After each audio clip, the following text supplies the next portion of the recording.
ከዛ ባለጠጋ ነህ፣ መከራ አለው፣ ድሃ ነው። በእግዚአብሔር ፊት ሲታይ፣ በሰዎች ፊት ሲታይ ልብሱ ቆሻሻ ነው። ወዶ አይደለም እኮ የሚያጥብበት አጥቶ ሊሆን ይችላል።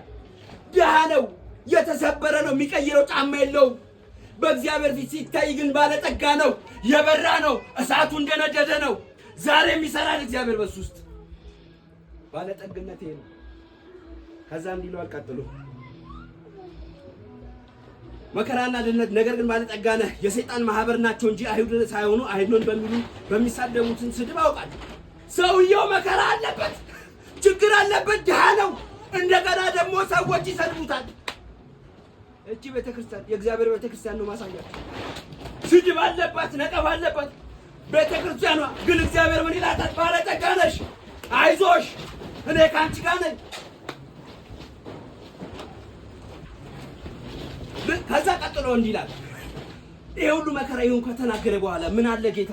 ከዚህ በኋላ መከራ አይሆንም፣ ተገለበጠ፣ አይሆንብሽም እንደዚህ ምን ስብከት መጽሐፍ ቅዱስ ላይ የለም ወዳጆች፣ የለም። እንዲህ ይላታል ቀጥሎ። ከዛ ልትቀበለው ያለ መከራ አትፍራ። ዳለች፣ ጎስቋላለች፣ እንደገና መከራ ይጠብቃታል። ምክንያቱም እግዚአብሔር ያዘጋጀና ባለጠግነት ከፊት አለ። እሱን እንዳታይ የሚዋጋ ጠላት አለ።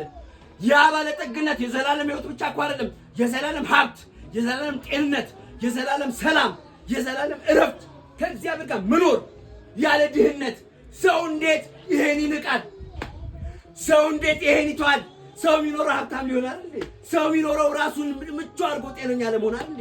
እንዴት እግዚአብሔር የሰጠውን የዘላለም ሕይወት እግዚአብሔር ሰው ይንቃል? ለዚህ ነው እግዚአብሔር የመጨረሻ ልጁን የላከው። ብር አላከም፣ ወርቅ አላከም። ብሩም ወርቁም ግን የሱ ነው።